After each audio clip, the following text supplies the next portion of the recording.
Welcome to the Successful Nonprofits Podcast. I'm your host, Dolph Goldenberg. Today, we'll be chatting with Shelby Roberts about evaluation. Today's guest is a principal consultant with SSR Advisors, an evaluation consulting firm. And Shelby and I are going to be talking about the essential advice my mother gave me decades ago. She said, if you clean as you go along, you won't end up with a big mess at the end of the day. And believe it or not, at the age of 10, I did not follow that advice. And I almost always ended up at the end of the day with a big mess that I then had to clean up. So Shelby helps nonprofits identify some simple elements of data collection that they can add to their daily routines and weekly routines to make grant preparation and grant reporting so much easier. Think about the beauty of that. You can put easy to apply steps into your day that will capture the information you know you're going to need in the not too distant future. When the time is ready to complete that grant proposal, or if you've already got the grant, when the time is ready to complete the report, then you are ready to go. And you can also use this in your major donor work, your PR work, social media, everywhere else, because you've been cleaning as you went along. Now, I'm excited to share with you that Shelby is one of our twofer guests because she also brings expertise as a board officer helping implement a strategic plan for an Atlanta-based nonprofit. And I just have to say, be still my heart because I definitely want to dig into that as well. Now, if you're a long-time listener, you'll know that I am a strategic planning evangelist. Over the course of my career, I have been a case manager, a development director, an executive director, and of course now a nonprofit consultant. And can I say that in absolutely every instance, nonprofits with strategic plans are healthier and more effective than those without. Now there is a caveat, and that's that plans that are hastily thrown together just to meet a funder's requirement or a board chair who says, we need a strategic plan, those plans are pretty much meaningless. A real strategic plan, a process that is immersive, that looks at all the moving parts of an organization, requires commitment and resources. Now, you might be saying to yourself, my organization doesn't have the resources. We don't have the $13,000 or $25,000 to hire an actual full-service consultant in our area. So hold that thought, and I'll tell you more about that at the end of this podcast.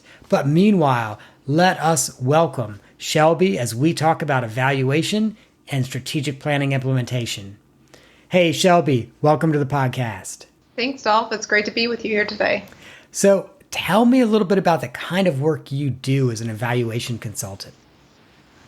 So my main project right now is a little bit of an evaluator's dream because I was able to be involved in the writing of the proposal, the writing of the implementation plan, the writing of the evaluation plan, and now we're coming to the end of the project. So if you ever ask an evaluator, when should the evaluation begin? It's always before the project does. And so I've been able to do this with my the main project that I work on right now, which has been really exciting. But what we're going to talk about today is when things don't exactly go that way. And that's the case with most projects I've worked on in my career, and definitely with the nonprofit that you mentioned that I'm chair of the board of. So you say you're doing the dream project right now, but that's rarely the way it works. How does it normally work? So normally what happens is you have a nonprofit, you have some funding, you have a mission, you go out, you are working to achieve that mission through programs, education delivery, whatever your means may be. And then all of a sudden you need more money and you go to fill out a grant proposal and the grant says, how many people have you served? What were the impacts of your program? And you say, oh no, wait a minute. Was anyone counting all of those people that we saw at that last health fair?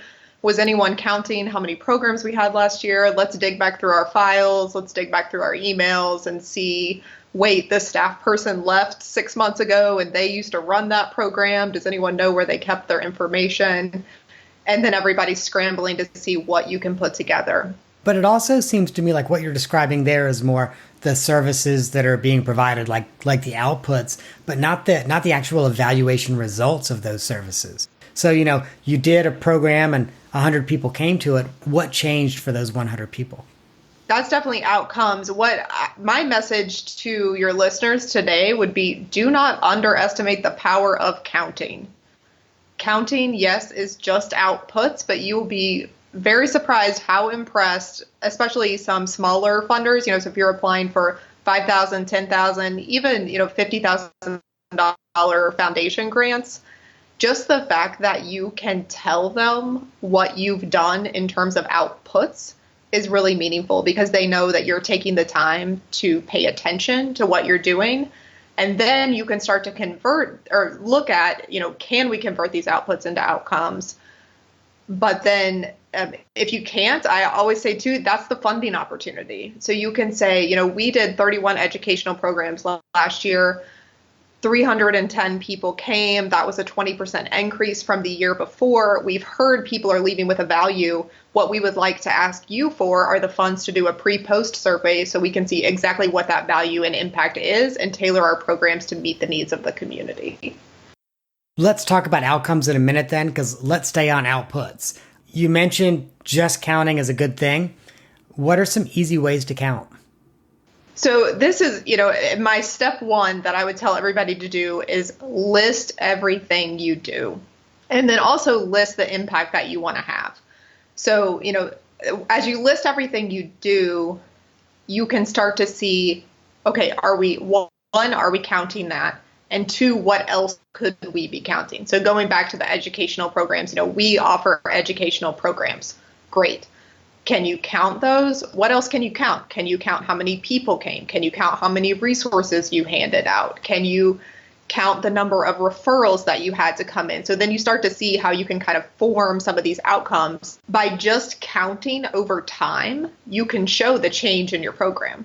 So even if you weren't necessarily measuring, okay, these were the exact outcomes of this educational program, if you can say to a funder, we started with one class 3 years ago. Now we're offering 40 classes over the course of a year, and the classes, fill up within 5 minutes of us posting it online. All that is counting. And so, assuming that especially small and medium-sized organizations don't have really sophisticated databases for tracking the data they're counting, what are some of the ways you recommend people actually track that data? So as you said, when the program manager leaves in 6 months, someone's not like, oh, where's the data from the program manager? Exactly. So it's always very important to know where you're putting this information. So that's also usually the thing that comes up if people are collecting data, which, a lot of times you're collecting something, right? Like people aren't just not collecting anything, but it could be just in a pile of worksheets on a table and no one ever actually entered that information. So I definitely would encourage people to make a plan for how you enter that information.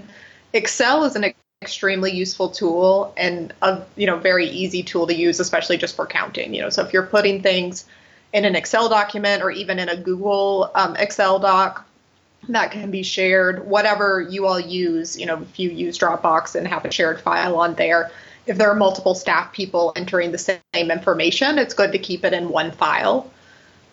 Or you can have, if you're the manager of those people, you could have them each have their own files. But if you have access to that and are able to combine it once a month or once a week into the same file, just so you have a process for what happens with the data and you hold people accountable to that process.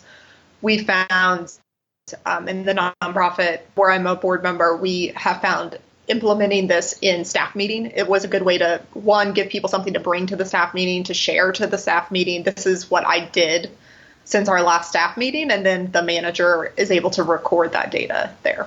And so you said Excel is good. I also know organizations that have had pretty decent success with Salesforce, which is pretty easy to build out. And I think they give like 10 licenses to nonprofits.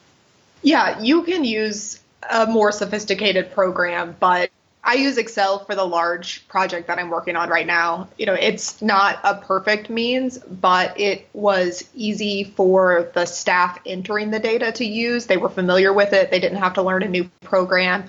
And then I can do the analysis I need on the back end fairly easily. And, I can copy it also easily into a different type of program if I need that. So if Salesforce is working for you and you have Salesforce, that's by all means an option and a great way to enter data. But if you don't have that, Excel can work just as well. And so when you're copying that Excel data into another program, what program are you using? Really for the data, Excel can do a lot of things. So I use it for all of my complex analysis. You can also use like SPSS or SAS, but for the type of analysis that I do most of the time, Excel is just as useful.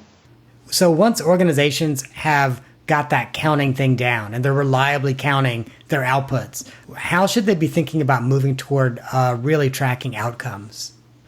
Outcomes can be sometimes a scary word or a tricky word when you start to think about it. What does that mean for us? Well, most of the time, your long-term outcome is your mission, right? That's where you can find your first outcome. What are you trying to do as an organization?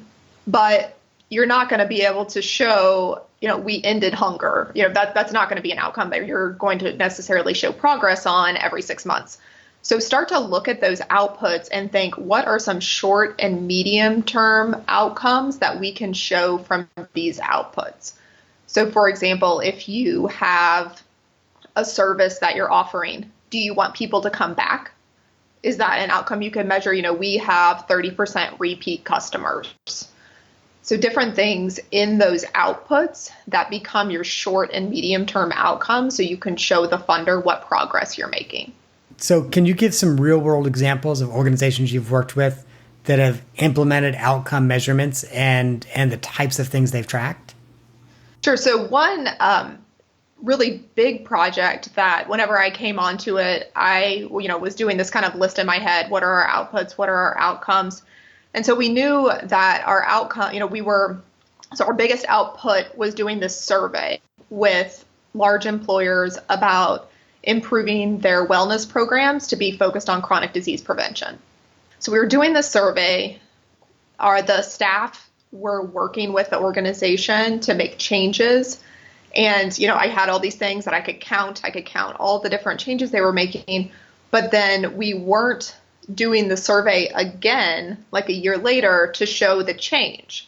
So that was a really easy way that we were looking at all these outcomes or outputs and thinking about what outcomes we wanted and thought, well, if we just implement the survey again a year later or 2 years later and show the change in the score, all of a sudden we have an outcome.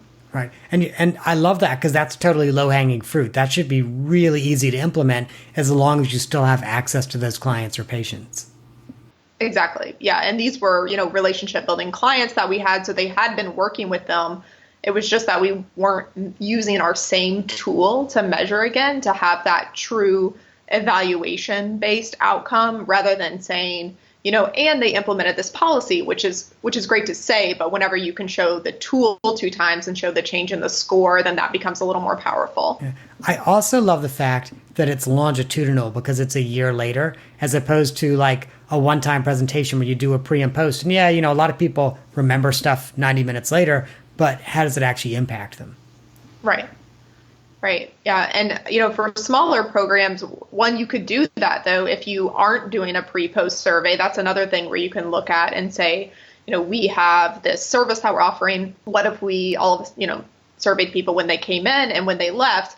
And that can seem really daunting to nonprofits sometimes, especially, if you're serving a high need population. You don't want to burden people coming in with a survey and then again when they leave with a survey.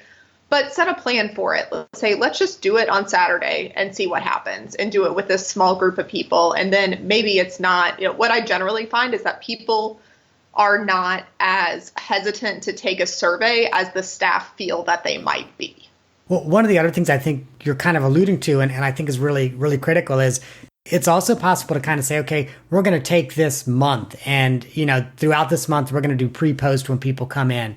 And you can probably extrapolate the data from that month to the other months as well. When you talk to funders, you can say, okay, we took the month of May and, we did this pre-post. Here's our results. And, as long as you disclose that it's for 1 month, you can still represent that as your results.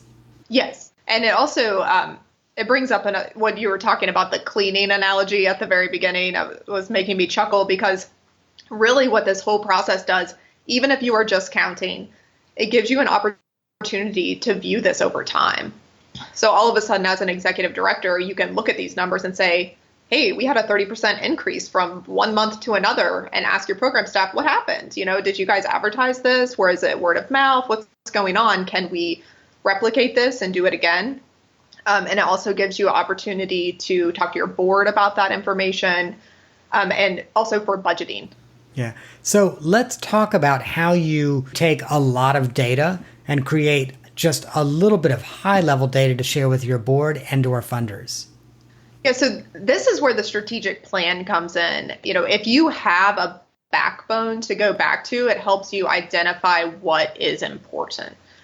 If you don't have that backbone to go back to, I would suggest thinking about, if you're not quite ready for the strategic plan or don't have the strategic plan, think to yourself, okay, let's look at our mission. Let's look at what these data points are. What are the most important things that we want to communicate? And those are the things, it may be one or two data points for each program.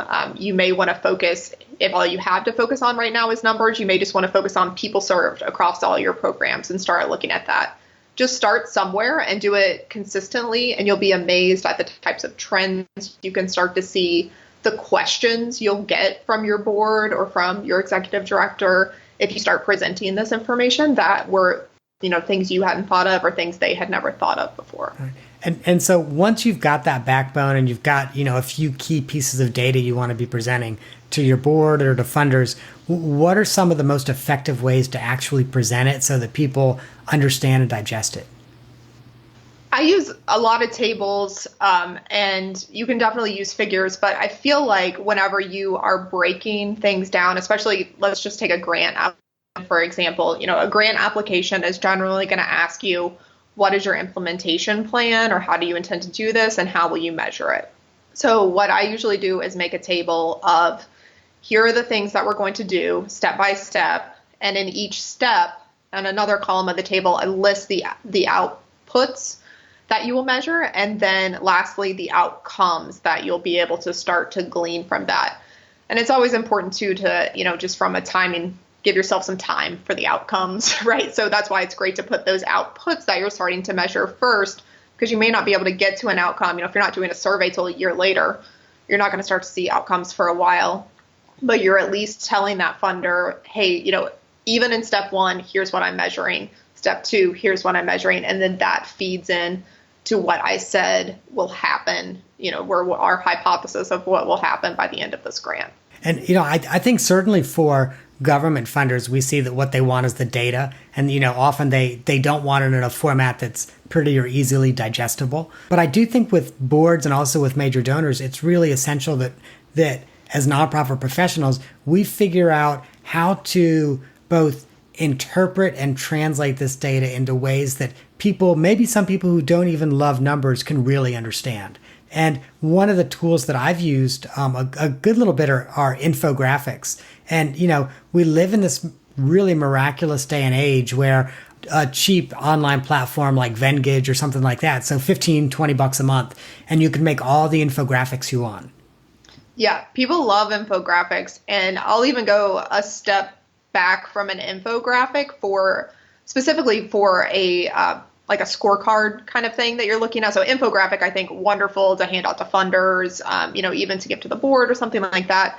But if you're really just measuring progress, the most successful thing that I have found is the red light, green light, yellow light. So people see the number, they kind of get the number. I've told them what the targets are. You're below target. But if you put on there green, yellow, red, they immediately know. They immediately email you back and say, wait, why am I red? What am I doing? What can I do better? It's interesting you say that, and I can post this in the show notes. I can post a copy of this in the show notes. I'm a huge fan of giving boards a really simple one-page dashboard that is green, yellow, red. It typically, depending on your organization, has 4 to 6 sections in it. And each one of those sections only has 3 to 5 data points that are important for that section. So, for example, there's one on finance, there's one on programs, there's one on fundraising. If you own or operate your own building, there's probably one on facilities. But really, so the board can see it at a glance. Okay, how are we doing? And then the board can elevate its conversations to a higher level of, we don't focus a lot on the greens, on just that reporting out, here are the numbers we've done, but we focus on how do we turn yellows to green and reds to yellow. my advice on that would be, as the executive director or as a executive committee, whoever is setting up that process, set your standards, because it's easy to say like, oh, I think that's green or I think that's yellow. But if you set a document at the beginning that says this is green, this is yellow, this is red, you can't fudge it when it comes time for the program and say, well, I know it's red, but we've been doing better and it's almost yellow, so I'm going to mark it yellow this month. Like, no, you just go with exactly what's on the sheet that you set at the beginning. And I think when you're saying set standards, just so we're all on the same page, I think, for example, you're saying, if you're talking about program services, anything, for example, maybe between 95% and up of goal might be green. And, anything between, I'm going to make this up, 85% and 94% is yellow, and anything below 85% might be red. And it's black and white. It's got to be one of those three. Exactly. And if you don't know, if that seems too daunting at the beginning, watch it for a month or two, see what the norms are, see what makes you a little scared, what makes you angry, and then set, that's what I had to do with the most recent project I'm working on, because, my expectations as an evaluator are one thing. People out actually seeing patients in the field, that's a whole nother thing. Somebody doesn't feel well that day. Somebody doesn't want to take my wonderful survey that I've asked them to take. So, whereas maybe I wanted the numbers to be what you said, we actually ended up with 75% to 100 was green. So there's a little more leeway once you start to realize, like, okay, what's the reality? And also what's the average across? So if you do have the counting that we talked about, and you can look, okay, over the last year, our cash flow was X amount. We usually had, this many dollars in the bank. That's how you can start to set those green, yellow, reds for whenever you're filling out your dashboard for the board. Absolutely. And the other thing I love about green, yellow, red coding is I also think it allows us to manage expectations. And so one of the things I'll often say to boards and also to funders when I'm talking to them is it's not reasonable to expect a red to go directly to green. The next stage probably for red is to get it to yellow. And most people kind of get that, that they understand that once you explain it. And so then you've actually got the time and the ability to do what's necessary to improve the red on the way to green and get it to yellow. And people then see that as an achievement and not as, well, you're at yellow. Why are you still at yellow? Yeah, exactly. And you can even, if you're tracking the numbers in the box along with the color too, you can, show the improvement over time. Even if you stay in red, well, you went from 10% to 40%. So you made progress. That's something that we can see. Whenever I build my scorecards, I usually have the current, here's the current scorecard. And then depending on what the time period is, I'll either have quarters. So, here's where we were last quarter. Here's where we were 2 quarters ago, 3 quarters ago. Right. And it actually gets easier after the first year, because once you've done 1 year, then the year over year is really simple, assuming you're measuring the same things and, your dashboard or scorecard has not changed dramatically. You literally just, pull up your last year's dashboard and you're like, okay, let me plug the numbers in. Exactly. Yep. I would be remiss if we did not also, Shelby, talk about strategic planning, because you are in a unique position. I think you're a board chair of a local nonprofit here in Atlanta. Do you want to say a few words about where you're board chair? Sure. Yeah. So I am board chair of Intown Collaborative Ministries, which is now a mid-sized nonprofit in Metro Atlanta. We used to be a small nonprofit, so talking about that growth. But our mission is to help hungry and homeless people in Intown Atlanta. So we operate a food pantry once a week, and we have an outreach team that reaches out to people who are chronically homeless in Atlanta. Being chronically homeless means you've been on the street for more than 1 year. So our team has had the great fortune of receiving some federal grants and some grants from the city, to where we have now become the top outreach program in the city of Atlanta. And last year housed 77 chronically homeless individuals. Well, first of all, you're doing important work in Atlanta, and I'm grateful for it. Second, I'm impressed. There's a lot of board chairs that could not have just gone into the depth that you went into on what your organization does. And so third, now you have to talk to us about what your role has been in implementing their new strategic plan, because I know you've played a key role in it, and there might be a great opportunity for board chairs that are listening to kind of get a sense of what their role might be. So I played a little bit of a unique role. I wanted to go back to what Kate Hayes had said on one of your previous podcasts about getting younger professionals involved in boards. So I was brought to Intown back in 2014 because of my evaluation and public health background. They knew that they needed to start to clean up their data, or not even clean it up, but just, get a plan around counting things. So I came and I started doing that work. We, at the same time, had been growing tremendously and had a strategic plan that was coming up to that last year of it, right? So there became this conversation.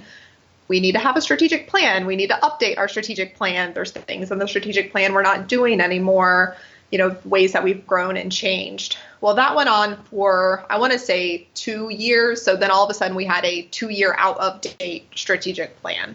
It was always on the priority list, but as with small nonprofits, things are always coming up. Somebody's interested in a project, you find a new grant. And so, it just kept getting pushed until finally we decided to put the time and the effort into it. And like you were saying at the beginning, so we spent 9 months to 1 year going through the strategic planning process. So I was not yet board chair whenever we started going through the process. I was on the strategic planning committee though, and we did hire a consultant, but because of my expertise, I worked directly with that consultant and we did a lot of the work together. So it ended up being a cost savings for the organization because I was able to pick up some of the extra work. He still led us and facilitated and everything, but I did a lot of writing. We did collective editing and things like that together. But then, once you get the strategic plan, it's such a long process and, everyone's so excited. So at our board retreat last year, this is it, we're going forward. How do we implement it now? So it's great that we did all of this. So we actually ended up changing our committee structure to match their strategic plan. So we had 5 goals. And we had previously had like 5 or 6 committees, which were basically the same, but not necessarily the same. And so we felt if we wanted to be successful in holding ourselves accountable to this strategic plan, then we should change our committee names and structure to match what was in the strategic plan. And then as board chair, what I've implemented is giving everyone a committee worksheet that has the objectives of their committee's, piece of the strategic plan in that. And then before every board meeting, everyone is supposed to, send in the progress on each of those objectives as part of their committee report. And so how do you tease out the work that staff are supposed to be doing versus the work that the board's supposed to be doing on that? Because I could maybe see some real gray and some bleed happening there. So we're a small organization. We had 7 staff. We've just hired or are hiring this month. We're going to double our staff size. So our board is very much a working board. So there are those blurred lines, and we are growing up to unblur those lines and put more of that data collection on the staff that was previously on the board. The board also decided to have a staff member as part of each of the committees for those 5 goal areas. And so it's a partnership where the board is more providing the accountability of making sure we're keeping up with the information and data collection, and the staff are doing the actual work of the data collection. Got it. So it sounds also to a great extent like your role as board chair has been a little bit of project manager for the board. Yes, a lot of project management, especially as we have gone through this time of change. Like I said, with whenever I was listening to what Kate was saying, it was really resonating. We have, not just me, but we also have, I think, 4 younger consultants. So with a lot of project management experience who have been really valuable during this strategic planning process. One of our board members did a full day with our outreach staff where she sat down, and a lot of this information, like we were talking about earlier with the outputs, was in their heads. A lot of it we weren't counting. So when we went through and said, what are we counting? What do we need to count? A lot of what we needed to count wasn't there. So she sat down for a full day and just wrote all this down with them, and then went back and made the Excel document that we were talking about earlier now we have all these graphs, and then now they have that and they can update it as they go. But just that process of getting there, it's really helpful. You can hire a consultant to do that, and there's people out there who are happy to do that work for you. But if you are able to have that talent on your board, that's also a really great resource. Right, absolutely. And so one of the other things, one of the pro tips I think you're kind of giving to our listeners is just like you want a lawyer and a couple accountants on your board, you probably want a couple project managers too, because they know how to get stuff done and they know how to track stuff so everyone else gets stuff done. Yeah, exactly. Project managers. And then if you have any kind of like subject matter experts and so if you are a public health type organization and you have somebody with that type of degree or background, that's always helpful too. Well, so Shelby, I would be remiss if I did not save time to ask you our off the map question. And I've got a good one, but an easy one. I think it's going to help listeners get to know you just a little bit better. I think listeners know we don't do this live. We record, and we are recording on Friday, March 15th, the Ides of March. And, you and I both live in Atlanta, so I'm just wondering what you're doing this weekend, because maybe I want to do it as well. I am running the Atlanta Marathon this weekend, so I don't know if you're going to join me on that one. But yeah, I have a very, very big weekend coming up. You definitely have a big weekend coming up. And is that on Saturday or Sunday? It's on Sunday, on St. Patrick's Day. Is this your first marathon? Yes, this is my first marathon. I started running when my second child was a year old, and I wanted to kind of get back some time for myself. And so it has slowly evolved from, running down the street to where now 2 years later, I'm going to try to run a marathon. That's awesome. So I have to share with you, I travel a lot and I kind of view running as my time alone when I'm traveling too. Cause you don't need any equipment. All you need is a good pair of shoes, a pair of shorts and a shirt and you can go running. But yeah, so although I will share with you that I am not so much a marathon distance kind of a guy, I'm more of a 10K kind of a guy. Yeah, I think that's where I am too. I did a half and felt good, but the marathon has been totally different. After doing the half, I thought, I can do this, but it's a lot of miles. So yeah, it's a lot of miles and it's a lot of training.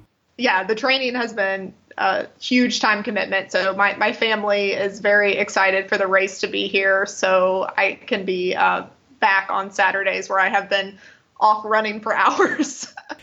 So when I was on sabbatical in 2014, my husband's a triathlete. He decided to do a full Ironman. It's like, the 142-mile event. And he did not ahead of time have the conversation with me about, okay, Dolph, you're going to have to pick up additional stuff in the house, additional chores in the house, because every Saturday and every Sunday I'm going to be running, biking, and swimming. For hours and hours. Yeah, especially toward the end when he was doing bricks. And so, so he'd be like, okay, I'm going for a 70-mile bike ride and then a 10-mile run. And pretty much that means you leave at 7 o'clock in the morning and, you get home at like 3 o'clock in the afternoon and you're wiped. You don't want to do anything.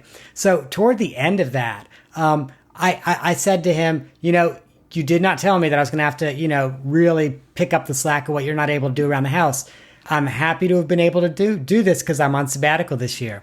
But if you want to do one of these again, you can do Olympic distance. You can even do half irons. If you want to do a full iron again, you need to go to your employer and tell them you'll be working part-time. It is true. I work from home, so it's easy for me to drop the kids off at school and then go to the gym. But I've thought that a lot too. I was like, if I wasn't working from home right now, this would be impossible to do. Yeah. Oh, absolutely. Well, Shelby, good luck on the marathon this weekend. Thank you. Thank you. I know you're going to kill it, and I hope you place in your age group. I don't know about that. I'm just hoping to finish. That's my goal. No pressure, really, I swear. So, yeah. Shelby, I am so glad that you were able to take the time to talk with me today. You have given our listeners some incredible ideas about how to squeeze the most out of their data collection, whether it's just, hey, start by counting what you do, or, hey, it's time for you to transition and really start counting your outcomes and tracking your outcomes. And then I also appreciate you sharing how your organization that you're, board chair of has really worked on implementing their strategic plan. I think so often organizations have a strategic plan, but don't really figure out the implementation piece well. And I'm thrilled that you have and that you shared that with our listeners. Thank you.